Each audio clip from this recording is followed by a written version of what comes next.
merci et merci d'assister à ce talk. En plus, un des derniers talks, et pas le moindre.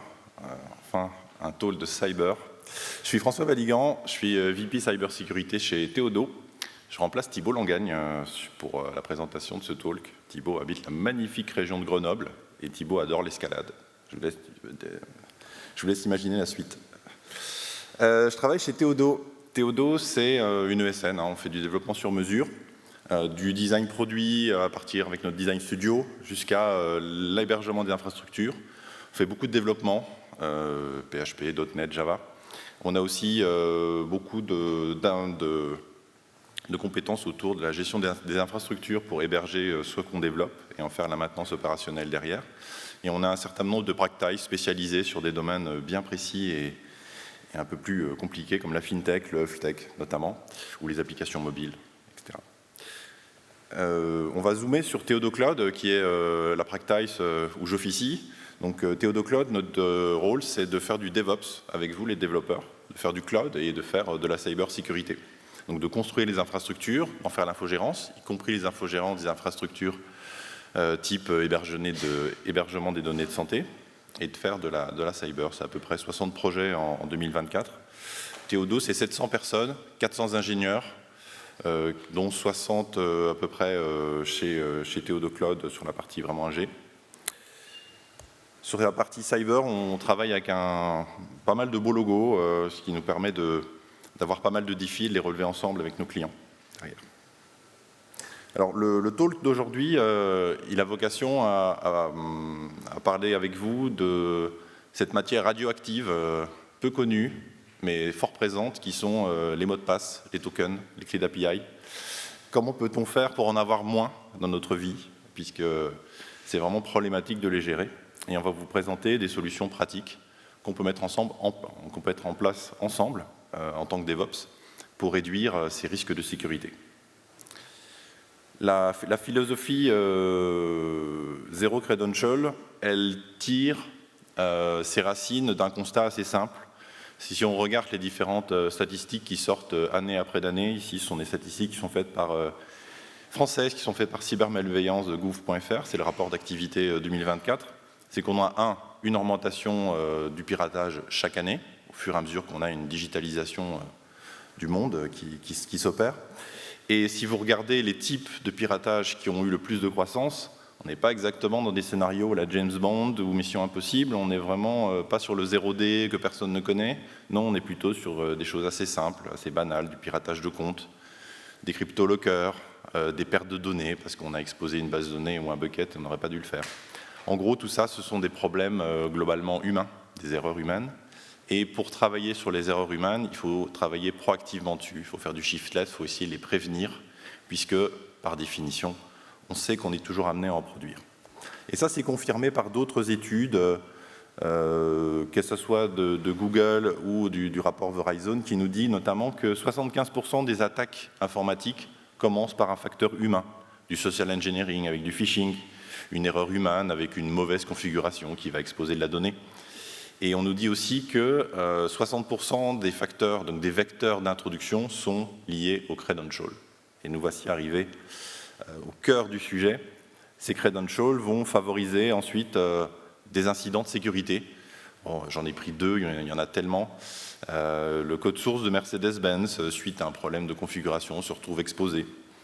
D'autres credentials sont perdus et permettent à une agence gouvernementale américaine d'être piraté.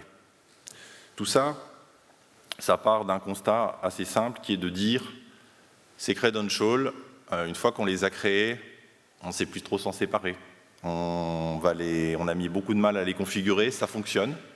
Et des études telles que celles que font Datadog montrent que quand un credential statique, donc un mot de passe, clé d'API a été créé, il va se retrouver pendant très longtemps dans notre infrastructure, de nombreuses années. Tout simplement parce que ce n'est pas priorisé, personne n'est incentivé de les changer régulièrement. Et puis il faut le dire aussi, il y a toujours le risque de les changer, donc de créer un incident, et qui veut être responsable d'un incident. En termes du cycle de vie de ces credentials, à un moment, quelqu'un va décider qu'on a besoin de créer un de ces credentials, un de ces secrets. et va donc le créer et le configurer quelque part. Alors ça peut être dans, par exemple, du code source, ça peut être dans des fichiers de configuration, et dans la vie de ce credential, à un moment, il sera peut-être perdu dans le sens plutôt récupéré par une entité malicieuse, et après, il sera peut-être utilisé de manière malicieuse pour compromettre votre infrastructure. L'approche classique, pour essayer d'intervenir sur cette partie, c'est d'essayer de détecter, en fait, quand vous allez avoir un secret qui est déposé à un endroit où il ne devrait pas l'être. On est tous d'accord, je pense, pour dire que le code source que vous allez communiquer sur GitHub n'est pas l'endroit normalement où vous devez ranger vos secrets. Donc certains outils existent, comme GitGuardian, par exemple, Trufflehog aussi, GitLeaks. Tous ces outils que vous allez pouvoir mettre dans vos CI/CD qui vont scanner votre code source, les commits, ou même faire un état des lieux, si vous ne l'avez jamais fait avant, et vous indiquer les patterns qui semblent indiquer qu'il s'agit d'un credential, puisqu'il n'y a pas non plus une façon universelle de reconnaître si quelque chose est un mot de passe ou pas. On peut travailler sur les entropies, on peut travailler sur des formats connus avec les clés d'API AWS qui commencent par AKA, par exemple, mais il y a un peu d'heuristique là-dedans. Donc vous allez détecter ça et vous allez prendre des actions ensuite derrière. Sur une autre façon éventuellement de traiter ça, c'est a posteriori, c'est-à-dire de souscrire à des systèmes de veille du darknet, tels par exemple Siebel Angel, qui va surveiller ces forums où les gens ou une économie parallèle commercialisent tous ces secrets qui ont été volés, puisque ce ne sont pas forcément les mêmes personnes qui vont vouloir voler les secrets, qui vont être celles qui vont les exploiter. Non, il y a vraiment une économie avec des fournisseurs dont le rôle principal est de collecter des identifiants de VPN, d'email, des clés, et de les revendre à des gens qui ont du temps et la spécialisation aussi, de les exploiter et de voir si éventuellement ils peuvent les rentabiliser en faisant un crypto-locker, des demandes de rançon.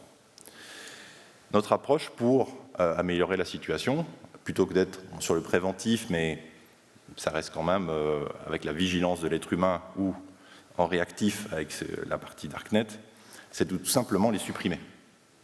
Moins de matière radioactive, moins de problèmes. Comment faire pour le supprimer, le problème à la source?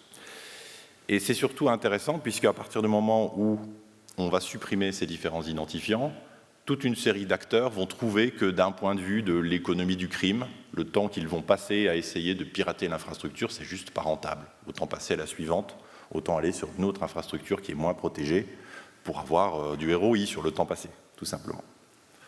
Donc, plus de credential, plus de problème. Ça veut dire quelques changements de paradigme. Si on oppose un peu le avant et après en termes de gestion des secrets, la moyenne, la statistique veut que chaque personne, avant qu'on s'intéresse à d'autres sujets tels que la SSO ou les tokens automatiques, gère environ une quinzaine de mots de passe pour l'ensemble des services auxquels elle va accéder. La gestion de code source, le cloud provider, l'email. On va aller vers du single sign-on et on va zoomer sur cette partie juste après. On veut aussi changer quelque chose qui est de dire ce n'est pas parce que j'ai accès que je dois avoir les droits. Je peux être authentifié, ça veut dire on peut me reconnaître en tant que personne, mais surtout ce qu'on veut travailler c'est sur les autorisations que je vais avoir. Et de découpler le fait d'avoir un couple login mot de passe avec le fait d'être forcément administrateur. Non, il y a une identité et cette identité aura des droits qui peuvent évoluer en plus dans le temps en fonction de vos accréditations au sein du projet. On va passer des secrets, mots de passe, clés d'API, à une version éphémère qui change régulièrement et qu'on va appeler des tokens. On va passer de processus de rotation manuels qui sont plutôt faits uniquement quand on a une compromission pour remédier, vers une rotation automatique des différents tokens. Et on va passer des gestionnaires de secrets à une génération à la volée. Donc d'un endroit où on range les secrets à, idéalement, on va le voir ensemble, une génération automatique just in time quand on a besoin d'accéder à une ressource protégée. Et on va passer de, surtout faites attention, à une culture du security by design où on va prendre des actions proactives, on va faire du shift left pour réduire ces risques plutôt que juste essayer de sensibiliser et d'avancer sur les erreurs humaines. Vous connaissez tous la statistique sur le phishing. Si vous faites une campagne dans votre entreprise pour sensibiliser les gens au phishing, après, la statistique, c'est qu'après 12 mois, avoir fait des exercices, fait des formations, vous avez encore environ 3% des gens qui vont cliquer sur les emails que vous allez envoyer pour faire des tests. Donc, le risque humain restera présent. Alors, on a ce changement de paradigme, mais on a certainement aussi des bénéfices à s'intéresser à ce changement vers le zéro credential. D'abord, c'est qu'on va réduire le risque d'attaque d'environ 60%. On l'a dit, hein, l'économie du crime, on la rend plus difficile, le ROI baisse, donc on est moins sujet sur cette partie, qui vont aller sur des cibles qui sont moins bien sécurisées.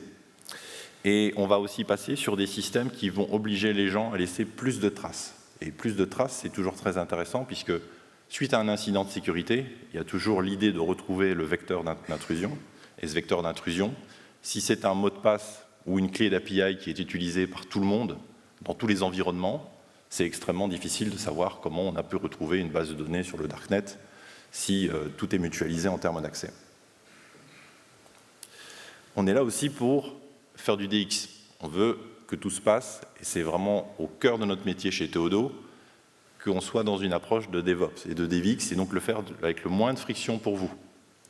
On pense que la gestion des secrets applicatifs n'est pas directement de votre responsabilité. C'est à nous, en tant qu'experts cyber, en tant qu'experts DevOps, de vous outiller, de vous présenter des schémas qui fonctionnent pour que vous puissiez vous concentrer juste sur le développement. Voilà. Puisque souvent, les implémentations, la gestion de l'infrastructure ou les choix architecturaux qui peuvent être faits autour de la gestion de ces credentials sont faits par les développeurs qui ont déjà bien d'autres rôles à faire et bien d'autres choses à faire. On facilite aussi la vie des développeurs, puisque si d'un point de vue réglementaire, vous étiez de toute façon obligé de faire des rotations manuelles, on va les automatiser, vous allez pouvoir passer du temps à autre chose. Et la configuration des applications va être beaucoup plus automatique, puisqu'on va aller sur quelque chose où forcément on doit être dans l'automatisation, l'automation, et donc vous allez moins intervenir pour faire les mises en production, vous allez créer des nouveaux secrets, ça va être pris en compte par l'infrastructure que dans vos mises en prod, qu'un nouveau secret existe. Ça va aussi aider les équipes sécurité, il faut penser à soi de temps en temps. Le conformity by design, il est important, donc la proactivité. Tout ça aussi, nous, on est très friands de l'auditabilité des accès, retrouver qui a fait quoi, comment, qui a utilisé ce token, dans quelles conditions, depuis quelle IP, autant d'informations extrêmement intéressantes pour comprendre une faille de sécurité. Pour vos équipes RH, l'onboarding rapide, bon, l'offboarding aussi, mais pouvoir accéder rapidement à toutes les ressources quand on est une nouvelle personne dans une équipe de développement, c'est quand même appréciable plutôt que batailler pendant des semaines et des semaines pour que quelqu'un vous crée dans les milliers de systèmes éventuellement qui sont gérés à la mano. Il y avait des discussions sur les talks précédents sur les erreurs humaines en termes d'écriture de tests ou en termes de soft delete. C'est la même chose sur la partie de toutes les opérations qui sont autour des secrets. On peut faire des erreurs, on peut configurer un mauvais mot de passe, on peut supprimer des credentials qui auraient été utiles. On peut faire une rotation d'à côté, mais oublier qu'il y a une autre application quelque part qui utilise cette DB aussi. Il aurait fallu faire la rotation là. Donc on réduit les risques de mauvaise manipulation ou d'oubli. Si on parle de certificat SSL, il y a vraiment des choses plus intéressantes à faire que vérifier si votre certificat SSL va expirer dans les 3 mois qui arrivent parce qu'il y a eu une erreur de renouvellement, même si celui-ci est automatisé. Et alors, quand le pire arrive, il faut s'y préparer aussi. En cas de procédure d'urgence, parce que vous êtes au milieu d'un hack avéré, d'avoir d'un clic de bouton fait la rotation et de rapidement couper l'accès, et même si vous avez des doutes sur les credentials, de tous les changer de façon automatique, ça a vraiment un intérêt évident pour récupérer plus vite et augmenter votre résilience. Alors, où sont stockés les credentials dans une infrastructure? J'ai fait un petit schéma d'infrastructure très simple, des utilisateurs, des employés, une CI/CD, une infrastructure, tout le monde externe, les outils SaaS que vous pouvez utiliser, soit pour développer ou pour rendre du service, Stripe par exemple, en passerelle de paiement.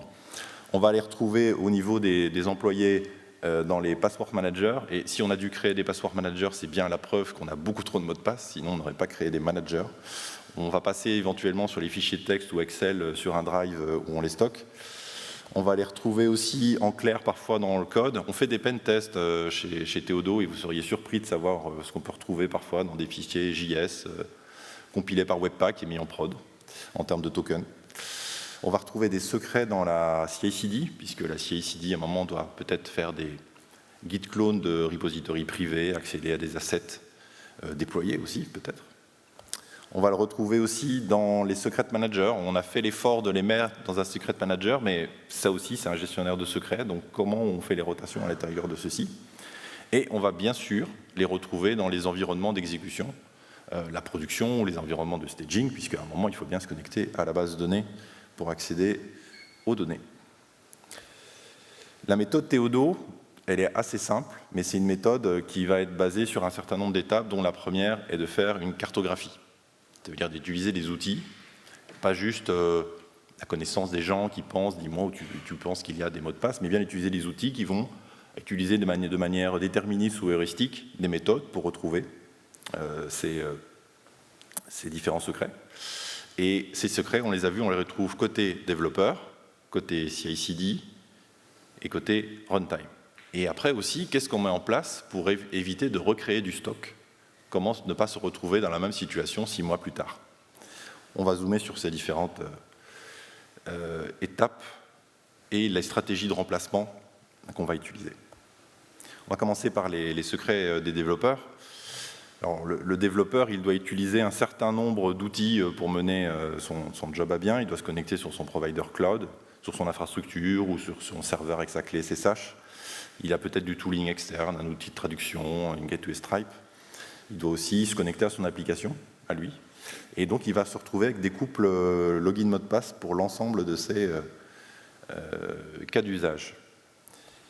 La première idée, c'est de remplacer l'ensemble de ces login mot de passe par la SSO.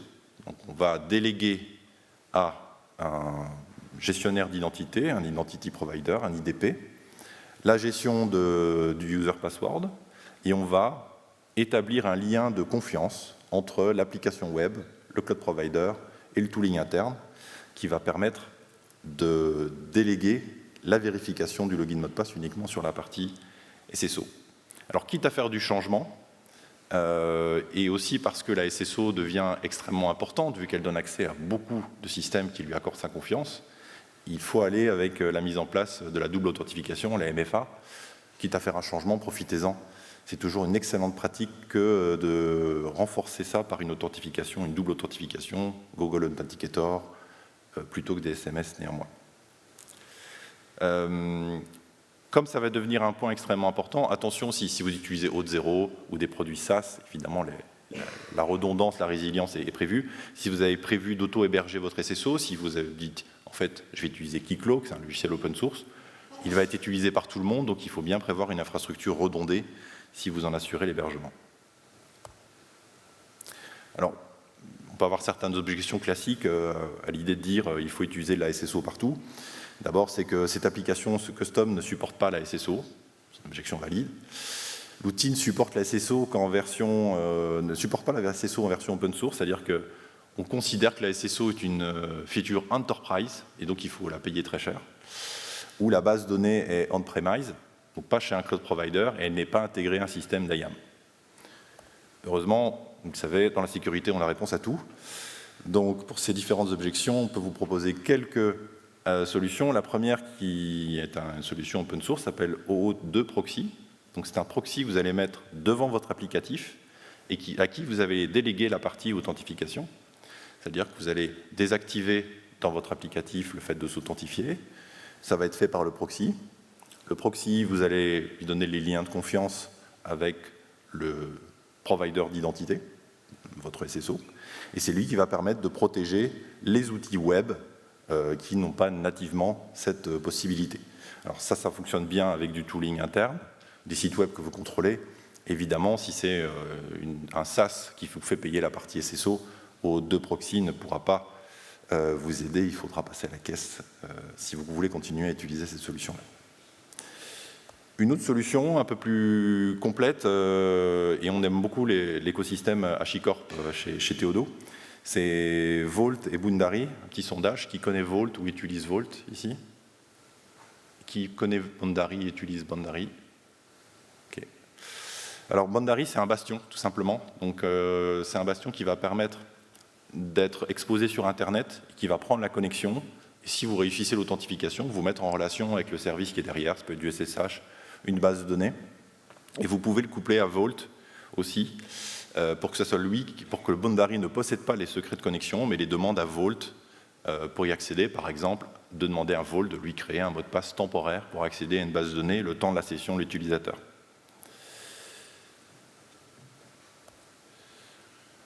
On va passer sur la partie CI/CD au sens large, GitLab, GitHub, Bitbucket, toutes celles qui proposent des outils de type pipeline à l'intérieur. Notre but sur cette partie CI/CD, c'est de se retrouver avec 0 secret dans le code source. Et comment le faire? D'abord, de détecter les secrets en clair avec des outils open source tels que TruffleHog, GitLeaks, on en a parlé juste avant. Ensuite, de supprimer les secrets, donc les remplacer par autre chose. Et là, je voudrais vraiment qu'on garde en tête une idée de pragmatisme. C'est-à-dire qu'on va beaucoup parler dans les slides suivants de Vault. Si on part de loin, c'est tout à fait acceptable, et je vais zoomer là-dessus sur un slide suivant, de faire une étape intermédiaire qui va juste consister à extraire les tokens, les clés d'API de code source et au moins les mettre, par exemple, dans des variables d'environnement, si ce n'est pas le cas déjà, puisque ça fait partie des primitives nécessaires pour aller plus loin. Donc, allons-y par petits pas, c'est une préparation de la suite. Et pour que ça fonctionne également, il faut l'unicité des usages. Ça veut dire que vous ne pouvez pas non plus avoir des mots de passe ou des secrets qui sont complètement génériques et utilisés à plein d'endroits différents, sur plein d'environnements différents, parce qu'au niveau des rotations, ça ne fonctionnera pas. Donc, un login mot de passe par identité par personne, par compte de service derrière. Et il faut aussi effectuer une rotation, c'est-à-dire qu'il faut partir du principe, normalement, si vous faites ce changement, si c'était dans le code source avant, c'est que c'est probablement leaké, partons de ce principe, et donc ne recopiez pas juste l'ancien mot de passe qui était dans le code source, dans le gestionnaire de mots de passe type SOPS ou Vault, profitez-en pour en faire une rotation à ce moment-là. Je fais quand même un zoom sur mon slide pragmatique avec SOPS. SOPS, c'est un projet open source de la fondation Mozilla qui a pour but de déchiffrer des fichiers, tout simplement, et avec toute une série de back-ends différents qui permettent de chercher le matériel cryptographique de chiffrement et de déchiffrement dans un certain nombre de back-ends. Donc, par exemple, ici sur le schéma qui est montré, on va le coupler avec un service KMS d'un cloud provider. Et c'est lui, ce service KMS, en fonction des droits IAM de la personne qui exécute SOPS, qui va lui donner la clé de chiffrement. Ça évite d'avoir les clés de chiffrement copiées sur les postes de tous les développeurs. Et dans ce cas-ci, on va avoir une création, on initialise ce fichier qu'on veut chiffrer, on va avoir l'initialisation d'une clé de chiffrement dans le KMS, on va chiffrer le fichier, et une fois que le fichier est chiffré, ça devient un blob complètement opaque, qu'il est tout à fait légitime de committer sur le repository Git. Évidemment, ça va être un peu compliqué de faire les GIFs, les diffs, les historiques dessus, mais au moins il est opaque et dessus. Et puis quand vous allez vouloir l'utiliser, par exemple, quand vous allez le déployer sur votre serveur ou votre cluster Kubernetes, vous pourrez réutiliser SOPS qui demandera au KMS la bonne clé de chiffrement. Et comme ça, pendant le stockage, pendant le moment où ces fichiers sont sur le repository Git, ils sont sécurisés. Ça fonctionne aussi si vous utilisez Kubernetes et les charts Helm, il y a une intégration avec Helm Secrets qui fonctionne très très bien avec SOPS pour intégrer tout ça dans des chaînes type Spinnaker ou Argo CD. On zoome donc sur cette partie CI/CD. Je prends l'exemple de GitHub. Donc GitHub, on va avoir une pipeline avec écrite en GitHub Action pour un repository de type A. Ce qu'on va faire, c'est qu'on va d'abord établir un lien de confiance. On va expliquer à votre provider, cloud provider, ici, peu importe, AWS par exemple, qui doit truster en fait GitHub. On va voir plus en détail comment on le truste derrière. Donc tu peux truster quand on te demande d'authentifier quelqu'un à partir du GitHub, c'est un usage tout à fait normal. Et quand on démarre cette pipeline, elle va d'abord demander un token JWT à GitHub. Ensuite, le runner va se connecter sur AWS pour essayer d'assumer le rôle. Là, on a une vérification qui est faite d'être bien sûr qu'on vient d'un repo autorisé à le faire.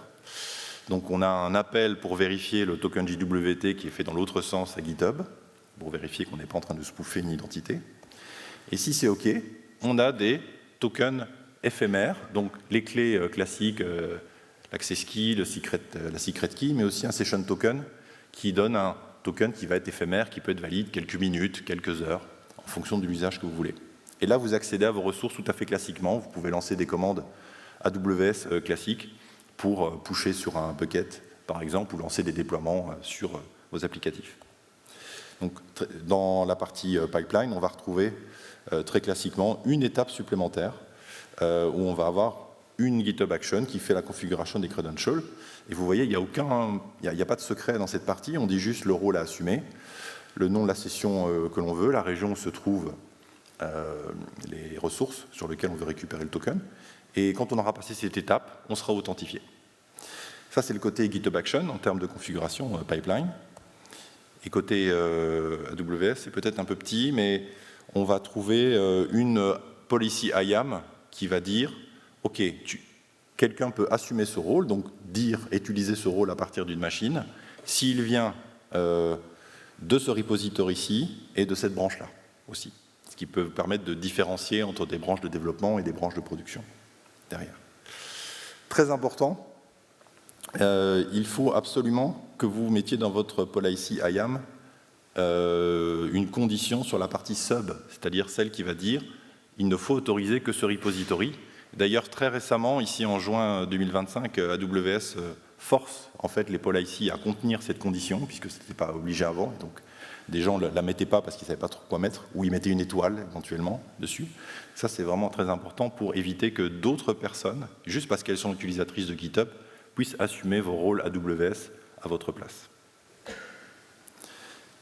L'objection sur cette technique, c'est je vais sur des assets qui ne sont pas liés à l'IAM, donc des bases de données typiquement, ou bien j'ai besoin de clés d'API tierces, une clé d'API Stripe, évidemment elle n'est pas liée à l'IAM dessus, donc comme d'habitude on a réponse à tout. Donc des solutions possibles sont d'utiliser dans ce cas-là l'OIDC dans la pipeline pour se connecter à un secret manager, celui de votre cloud provider ou Vault, et puis de récupérer le secret, mais de ne pas le faire vivre en tant que variable secrète dans votre pipeline. Ça oblige l'attaquant à passer par la pipeline pour accéder aux ressources. Il ne peut pas directement aller taper la ressource parce qu'il n'aura pas le token. Ça vous évite aussi de disperser les secrets à plein d'endroits. Ça sera dans le Secret Manager que vous devrez faire la rotation de la clé Stripe peut-être plus tard. Et ça, c'est important pour l'opérabilité. On va passer sur la partie workload. Le deposit developer, la pipeline, on est enfin arrivé sur l'environnement d'exécution. C'est la partie la plus compliquée, clairement, parce que vous allez avoir des frictions aussi avec le métier dans la façon dont vous allez implémenter ça, la prise de risque que vous allez faire pour le faire. Donc, je vais vous montrer plusieurs setups, parce qu'il y a plusieurs façons de le faire et en fonction aussi de votre existant. Tous les exemples sont Kubernetes. Désolé pour ceux qui ne l'utilisent pas, mais je pense que pas mal de personnes sont familières avec les concepts maintenant. Alors, quelles sont les questions à se poser? Qu'est-ce qu'on veut protéger comme workload? Où sont les workloads avec les secrets? Comment est-ce que ces applicatifs vont charger ces secrets? Est-ce que c'est déjà quelque chose d'assez cloud native, moderne, avec des variables d'environnement? Ou on est plus sur un petit paraméteur .yaml des familles d'une ancienne application Symfony 2? Est-ce que les applications sont compatibles avec l'idée de changer les secrets en cours de route? Est-ce qu'il faut faire un clear cache si c'est du Symfony parce qu'on a changé quelque chose, par exemple? Que faut-il faire pour que ça fonctionne derrière? Et puis, qu'est-ce qu'on veut protéger comme secret? Est-ce qu'on veut accéder à des assets cloud, un bucket S3? Est-ce qu'éventuellement, on peut aller plus loin, et on va le voir, sur des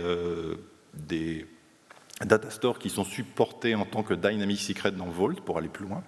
Ou bien c'est juste une clé d'API Stripe?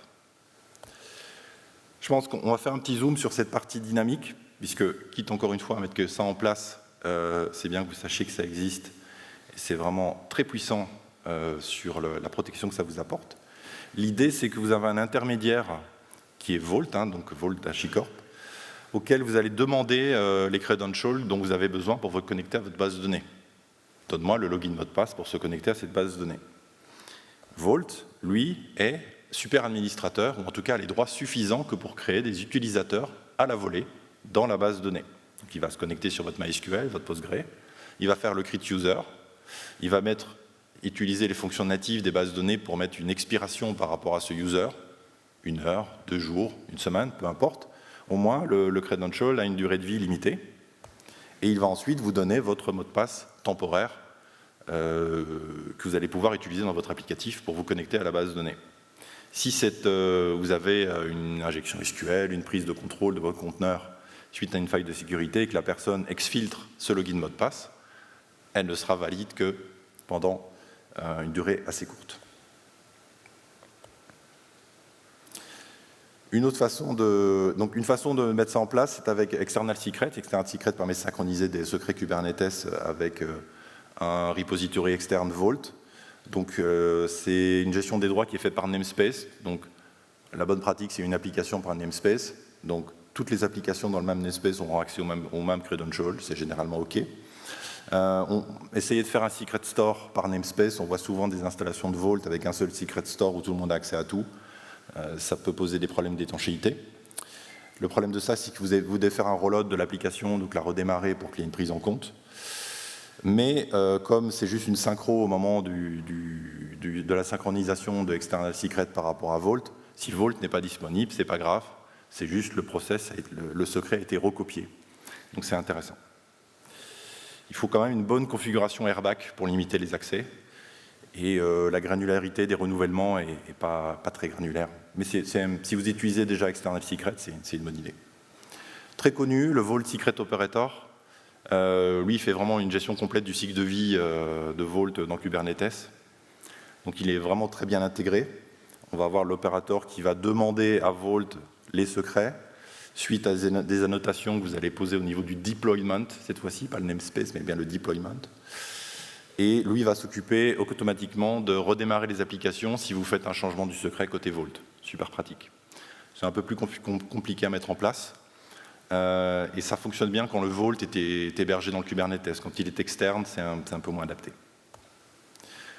Une autre solution qu'on adore chez Theodo, Vault Agent plus Vault. Le Vault Agent, c'est un sidecar. Donc c'est un deuxième conteneur qui va être injecté par l'opérateur dans votre applicatif et qui va travailler de concert avec lui pour lui mettre à disposition les différents secrets. Donc c'est lui aussi qui va permettre de signaler à votre applicatif que les secrets ont changé et qu'il faut redémarrer. Vous avez juste une petite librairie à coder pour watcher un flag sur le file system. Et le vrai avantage, c'est que les logins mots de passe vont être uniques par pod, par conteneur. Donc si vous avez une fuite de données par après, et que vous allez voir dans l'auditabilité, vous allez constater, ok, je sais que c'est tel pod qui était sur tel serveur, et dans le cas j'avais tel trafic, ça permet de faire un pinpoint beaucoup plus rapide de la source de l'intrusion. Toutes ces solutions, vous pouvez les retrouver il y a un article de blog assez bien fait d'HashiCorp qui vous explique toutes les façons d'intégrer chez Vault dans Kubernetes. Il y en a bien d'autres, mais on ne les passe pas en revue ici. Alors, on pense aussi beaucoup chez Theodo que c'est important de retourner sa casquette de temps en temps. C'est important de faire de la sécu, mais d'aller faire un peu de dev, d'aller faire de l'infrastructure, faire du build. Les gens qui font du pentest chez nous, c'est aussi ceux qui buildent les infras. Et on emmène souvent les développeurs à venir faire des pentests avec nous aussi pour montrer de la vraie vie, qu'est-ce qui peut se passer. Je vous propose de zoomer sur une affaire que vous avez peut-être entendue. Donc c'est le hack du crypto exchange Bybit. Je ne suis pas spécialement fan de crypto, mais étant donné qu'ils ont perdu 1,5 milliard de dollars, ça me paraît être une pièce intéressante à regarder. Le vecteur d'intrusion, c'est un laptop de développeur qui a téléchargé une image Docker vérolée. Et cette image, suite à du social engineering, disant c'est un super outil de trading, tu devrais l'installer. Et cette image Docker contenait des outils pour exfiltrer du poste du développeur régulièrement les tokens AWS que celui-ci utilisait pour manager l'infrastructure. Et avec ces tokens AWS, qu'ils ont pu exfiltrer pendant de nombreuses journées, voire semaines, ils ont pu faire un recon très large de l'infrastructure AWS et retrouver notamment où étaient les buckets, où étaient hébergés les fichiers Webpack compilés de l'applicatif, et en modifier le code pour que le back-office présente des faux écrans de validation de transactions, et donc que l'opérateur qui prend enfin, 3 opérateurs devaient valider la transaction pour que ce soit après, mais comme on leur a présenté de fausses informations, vu que le JS était vérolé, tout le monde a fait OK, et puis le virement d'1,5 milliard de dollars est parti. Donc, tout ça pour dire qu'on peut partir du laptop du développeur. L'usine logicielle, nous, on pense qu'elle commence chez le développeur, pas au niveau de la CI/CD, et qu'il faut faire attention au niveau des permissions des jetons, et essayer de détecter. Alors comment on peut faire ça? Maintenant qu'on a dit les tokens c'est fantastique, mais faites la sécurisation des postes, essayez de dédier vos postes, regardez pas vos taux de vacances forcément sur les postes où vous faites le développement, voilà, essayez. Les EDR aussi, bon, ça peut paraître un peu intrusif, mais si ça vous permet de détecter plus tôt, vous avez été vérolé, c'est plutôt intéressant. 60% des attaques commencent là, c'est un maillon faible, il faut le dire. Au niveau des jetons IAM, donc tous les tokens qu'on va générer, faites des durées courtes et protégez-les par du DFA. Mettez dans vos poils IC de dire si ça n'a pas été authentifié DFA, stop, on ne fait rien. Un truc super simple, gratuit. Dans vos poils IC AWS, donnez les IP à partir desquels ces tokens peuvent être utilisés. Il n'y a pas de raison que si une IP en Russie essaye d'utiliser votre token, normalement, ce n'est pas un cas d'usage normal. Bloquez-le. Faites bien des rôles segmentés, pas des rôles qui sont fourre-tout. Faites bien un usage, découpez bien, segmentez bien. Il y a aussi des innovations rapides. On peut avoir des rôles à la demande, on demande une escalade de privilèges et quelqu'un doit valider. Il y a un human in the loop qui sont intéressantes. Regardez du côté des SUM, il y a des SUM tout à fait gratuits comme Wazoo pour faire de l'analyse comportementale. Si à 3 heures du matin, quelqu'un passe administrateur, demande un token administrateur sur l'infrastructure, c'est probablement pas normal. Et s'il y a un incident et que ça fait une alerte, c'est pas grave, tout le monde est déjà sur le pont. Travaillez sur des runbooks aussi pour faire la remédiation automatique. Donc si vous avez des mode-up clairs pour remédier quand vous avez paumé un token, vous allez aller beaucoup plus vite. Et ça c'est important avant que le mal ne s'étende. Et puis formez vos équipes, faites des tabletops, donc ces simulations d'exercice en mode Jean-Michel a perdu son laptop dans le RER, qu'est-ce qui se passe quoi. Voilà. L'idée c'est d'être vraiment dans un mindset, ils sont déjà dans la place et vous aurez une meilleure activité quand le jour J vous allez tomber sur ce cas de figure. En conclusion, autorisation. Est-ce que je peux utiliser l'OIDC pour m'autoriser plutôt que m'authentifier? Vraiment la gestion des permissions. Est-ce que je peux aller vraiment plus loin? Est-ce que les assets que j'utilise, comme les bases de données, supportent les assets dynamiques, les secrets dynamiques, pardon. Et puis, est-ce que je peux mettre une rotation automatique en place? Et là, vous êtes au must de la gestion des tokens sur votre infrastructure. On résume, un secret par identité ou par identité personne ou compte de service, aucun secret dans la CI/CD, aucun secret au runtime, tout ça pour éviter que les erreurs humaines et surtout obliger l'attaquant à laisser des traces. Si ça vous a plu, on recrute des SecOps, mais bien d'autres profils chez Théodo. Et mon LinkedIn aussi est là, si vous voulez discuter avec moi. Ensuite, on fait aussi ces formations en interne, si ça vous intéresse pour la suite.